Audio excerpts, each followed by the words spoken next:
My favorite design of all United States coins is the Standing Liberty Quarter. It just so happens I picked up $54 face value, so over 216, I guess, 216 Standing Liberty Quarters are in this bag, and I figured we'd hunt through it today and see if we have any better dates or any rare ones.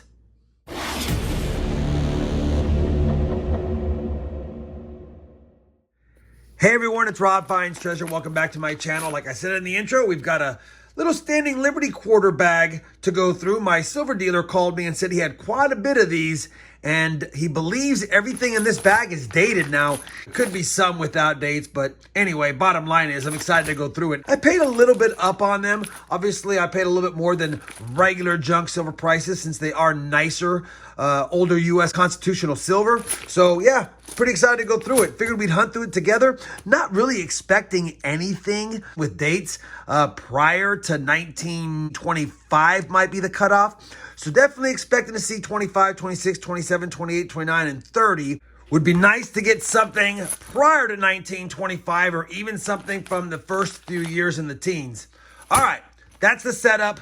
Let me go ahead and dump this bag out on camera. We'll start sorting them, and I'll bring you guys in after I've got them fully sorted.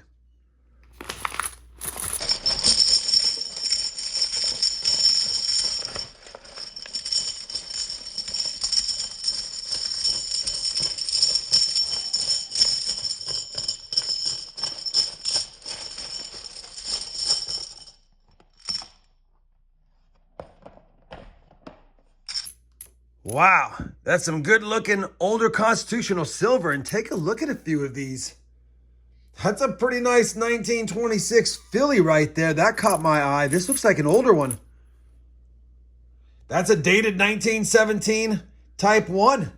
We'll take that. Matter of fact, there's quite a few nicer quarters in here. I don't want to do this all on camera because I want to be able to relax and enjoy going through these. But yeah, look at that. Holy cow. These are some beauties. These are some beauties. And I'm sure we've got some not so beauties in here. Let's see if I can find a few not so beauties. I don't even know if I can. I mean, I guess that would be one that's not so nice. Here's another 1917. I already saw the date. Wow. All right, well, I'm pretty excited to go through this. Let me start going through it and see what we got here. Look at that, 1924. All right, I got goosebumps. Let me start going through it. I'll bring you guys back in after I get it sorted, or if I happen to get a ridiculous find. Well, we have got the SLQs sorted by year and mint, and there are some beauties in here, and then there's some normal looking ones. Let me start off with the oldest ones first.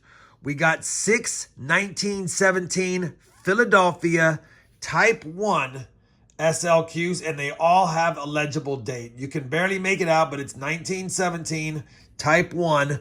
All of these have dates that you can see. I'll try to zoom in a little bit on each, but yeah, you can read the dates. You definitely can read the dates. This one looks like it's a different one, but we know it's 1917. There you go, 1917. So 6 1917 Type 1 Philadelphia's, and we even had a 1917 Denver minted Type 1. We'll definitely take those beautiful 7 coins. And also a 1917 legible date. This time Type 2. We got the stars under the eagle in flight. So Type 2 has the stars in case you didn't know. And Type 1, there are no stars under the eagle. So pretty good. Only 17s. Obviously no 1916, but no 1918 or 1919 as far as in the teens. We got a handful in the 20s as far as 1920. Legible dates. Again, 1920. You can see the 0 good, but under the scope I saw the 2. And you can see this one's got some corrosion, but definitely a 1920. So 2 1920 Phillies, and we even have 1 1920 San Francisco. The 1920 Denver is the better date, but we'll still take a San Francisco minted 1920.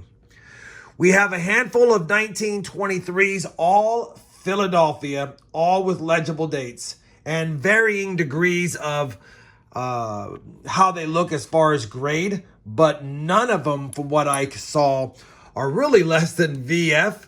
They're all in really nice shape. So we'll definitely take those. And almost the exact same handful in 1924 Philadelphia's. Again, a lot of these SLQs are in such better condition than I'm used to picking up. And yeah, I might even have a few upgraders for my personal collection on some of these years and mints.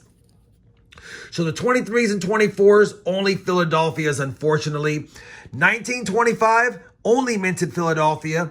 And that's what we got here. And there are some nice ones. And I will go through these stacks and pick out the absolute nicest ones so you guys can take a look at them. But man, look at that. Look at that SLQ. We got a good deal on these. And I know I paid up, but still a great deal. Some of these coins are, you know, $25, $30 coins based on the condition. So 1925, definitely happy with how many we got of that year. 1926 Phillies are up here. And we had two slightly better dates. They're both 1926S. This one's got a kind of a scratch on it. And of course, these are not in the best shape. They are a better date, but not in the best shape.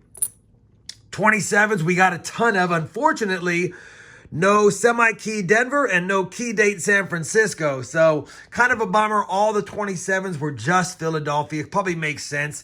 If they were in much nicer shape like these coins are, they probably sold them separately or had them slabbed.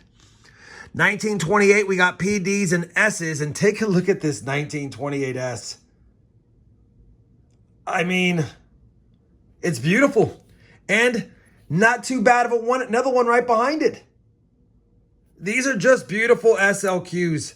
I don't even know why they were tossed in a bag. Some of these I would have wanted to be in rolls. 1929 Ps, there's some nice ones in there too. Denver and, again, San Francisco, 1929S.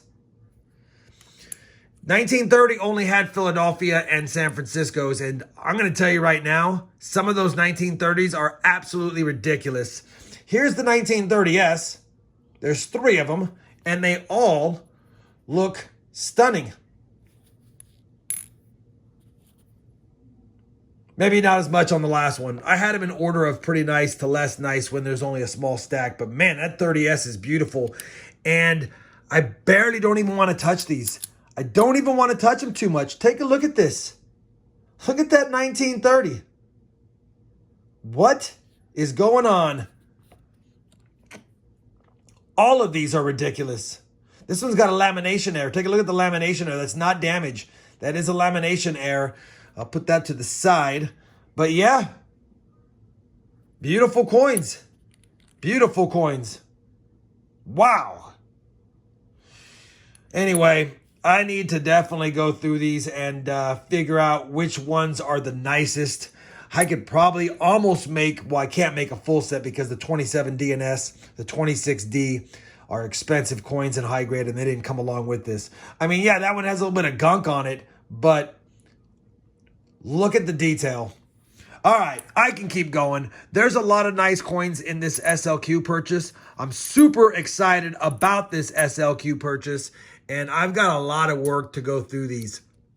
I'm going to go through them, pick out the best handful. I'm going to probably cull it out by every single one of the years and mints. And if it's in that high XF or better grade, I'll put it to the right. And if it's in a VF or less grade, I'll put it to the left. And I want to see how many nicer coins from every year and mint I can put together. Obviously, all of the older stuff down here is going to be less than VF. So all I'm going to do is pick the nicest ones out of these, check them to my album, upgrade them if I can, and then bring you guys back in to show you some of the nicer ones of these, although we've already shown a lot of them, and this is going to be a long video. It's just that I'm excited, and I know a lot of us don't get to see SLQs like we see up here very often. Let me get all this side work done, and I'll bring you guys back in with a look at the nicest coins from each year in mint. All right, these are the nicest 1925 SLQs. The nicest of all of them is going to be this one, and it does upgrade my personal album. Just a little bit of the chainmail across her chest is still visible. We'll upgrade that one. We'll add those to the roll, and we'll check out the 26s next. Of all the 26s, only 2 are relatively nice, And I say relatively nice. The other ones are VF or less. These might push closer to XF. We got that one right there. And the nicest one is this one right here. A little bit of shield detail. It's not nice enough to upgrade my personal collection, but still a nice coin overall. Now let's try the 27s. Of all the 27 SLQs, these are the second level of niceness, and these are the nicest ones, with this one probably being the best. Yet again, though, as nice as it is, it doesn't upgrade my personal collection. And again, all of these are really nice overall, but this one has the most detail left on the shield, which is a high point and a subject part for wear. All right, 27s are done. Let's check out the 28s now.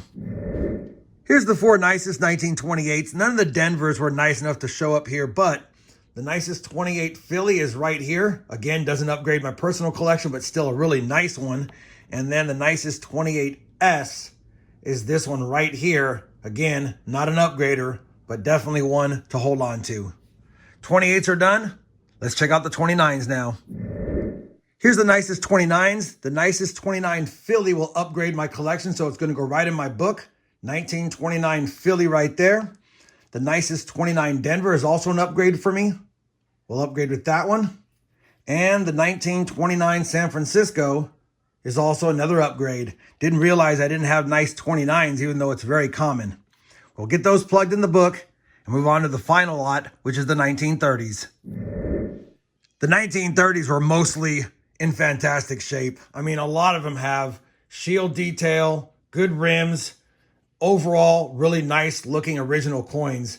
This is probably the best of them, and it doesn't upgrade the one I have, but man, any one of these is definitely a really nice coin, probably in a AU type condition. I don't think there's a mint state one of these, but they're close, so probably a mid to low AU, all the way up to maybe there's a lower mint state. I don't think it's going to qualify because it's got some darkened toning and maybe a little bit of grime in some of the recesses of the design. So probably AU type. Maybe there's an XF in here that I missed, but either way, the 30 Philadelphias were fantastic. We also had a lamination error on this one, a little bit of peeling of the lamination. That's just kind of a bummer because it's a really nice coin overall, probably one of the nicest ones in the lot of all of them. But with that lamination error, it wouldn't get a straight grade. So we'll hold on to that one anyway because it's cool. And then the nicest 30S is this one. Not an upgrader, but still a nice coin.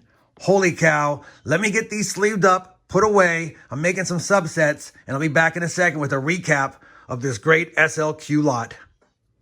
All right, we are all done sleeving up some subsets. These are the 5 nicest 1930s that are a little bit better than the ones that I put in the roll, although again, a lot of them are nice. We have a 1917 Type 1 P&D set right here, pretty cool. A 1917 Type 1 and Type 2 subset. We've got a nice 1920, 23, and 24 for just some Philadelphia older ones. And then these are 2 sets of the second and third nicest, all Philadelphia 25, 26, 27, 28, 29, and 30s. These are all the rolled up coins that were the nicest of the bunch other than the ones that are here. And then these are the ones that didn't make the cut, although some of them are nice. They're just not nice enough. They're probably VF, maybe an XF in there, but VF or lower typically. And we'll just put those to the side. Hopefully, despite it being a long video, and hopefully if you don't like SLQ quarters, you've got a newfound appreciation for the design on them. They're absolutely beautiful when they have their full design and not slick and worn like you usually see in junk silver lots. If you did enjoy this video, I would definitely appreciate the thumbs up. And as always, everyone, happy hunting, and thanks for watching.